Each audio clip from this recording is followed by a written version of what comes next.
গহপুৰত প্ৰাপ্তবয়স্ক বন্যহস্তী চিকিৎসাধীন দুদিন ধৰি আবদ্ধ বিহ দিয়া বুলি সন্দেহ। গহপুৰত বিগত 2 দিন ধৰি মাটিমাহৰ খেতিৰ মাজত আবদ্ধ হৈ আছে এজনী প্ৰাপ্তবয়স্ক মাইকী বন্যহস্তী। কাজিৰঙা ৰাষ্ট্ৰীয় উদ্যানৰ পৰা খাদ্যৰ সন্ধানত ওলাই অহা বৃদ্ধ হাতীজনীক থুতে চাপৰিত চিকিৎসকৰ দলে চিকিৎসা চলাই আছে। বয়স অথবা কোনো দুষ্ট লোকে বিহ দিয়াৰ বাবে হাতীজনীৰ অৱস্থা এনে হোৱা বুলি চিকিৎসকে সন্দেহ প্ৰকাশ কৰিছে। ইতিমধ্যে বিশ্বনাথ জিলাৰ বন বিষয়াকে আদি কৰি বন বিভাগৰ শীৰ্ষস্থানীয় বিষয়া আৰু চিকিৎসকৰ দল আহি ঘটনাস্থলীত উপস্থিত হৈছে। উল্লেখ্য যে বৃদ্ধ হাতীজনীৰ অৱস্থা সংকটজনক বুলি চিকিৎসকৰ তথ্যত প্ৰকাশ। আনহাতে বিগত এটা মাহ ধৰি বনৰীয়া হাতীয়ে এই অঞ্চলসমূহত খেতি-বাতি খাই ঘৰ-দুৱাৰ ভাঙি বিস্তৰ ক্ষতি সাধন কৰিছে।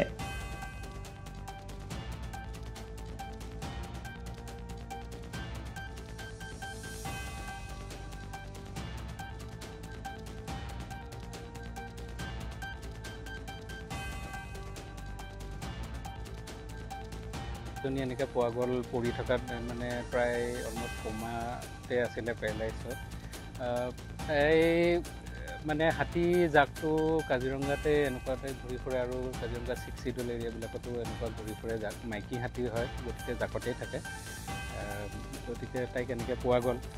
তাৰপিছত আমাৰ চিকিৎসকৰ দলো আহিলে, বিশ্বনাথ ৱাইল্ড লাইফ ডিভিজন আৰু শোণিতপুৰ ইষ্ট, তাৰ পৰা আহিলে ষ্টেট ভেটেনেৰী ডিপাৰ্টমেণ্টৰো আহিলে। আমি ৱাইল্ড লাইফ NGOৰো আহিছোঁ লখিমপুৰৰ পৰা।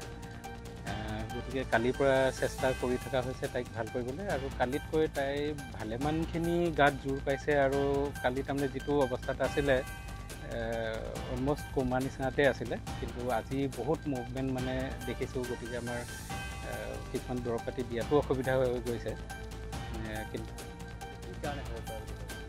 এইটো মানে প্ৰবেবল কাৰণ এটা পয়জনিং হ'ব পাৰে, বা ধৰি লওক বয়সৰ কাৰণে হ'বও পাৰে, কিন্তু পচিবিলিটিবিলাক এতিয়াই ক'ব নোৱাৰি। অলপ মানে পৰীক্ষা নিৰীক্ষা কৰাৰ পিছতহে অলপ টাইম লাগে।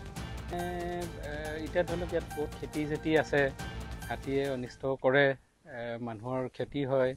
গতিকে কিছুমান মানুহৰ টলাৰেঞ্চ লেভেলটো অলপ কম থাকে। কিছুমান মানুহৰ কিছুমান জেগাত ধৰি লওক হাতীৰ কাৰণে এৰি দিয়ে, কিছুমান নিজৰ ধানৰ খেতিকে এৰি দিয়ে হাতীয়ে খাব বুলি, কিন্তু চবেইতো আৰু তেনেকৈ হেৰি নকৰে। গতিকে কোনোবাই কিবা কাৰণত হয়তো ভাবিলে যে মোৰ খেতিখিনিকে বচাওঁ বুলি দিবও পাৰে, সেইটো এটা পচিবিলিটি। কিমান চান্স আছে সুস্থ হৈ উঠা সম্পূৰ্ণ? বৰ্তমান আজি কালিৰ পৰাহে হৈছেতো ইনচিডেণ্টটো, গতিকে আজিতো ভালেই দেখিছোঁ, প্ৰমিজিং আজি অৱস্থা, আৰু কাইলৈ বা পৰহিলৈ আৰু বাকী গম পোৱা যাব। গহপুৰৰ পৰা অৰূপ ভূঞাৰ প্ৰতিবেদন, AIPL Live 24/7।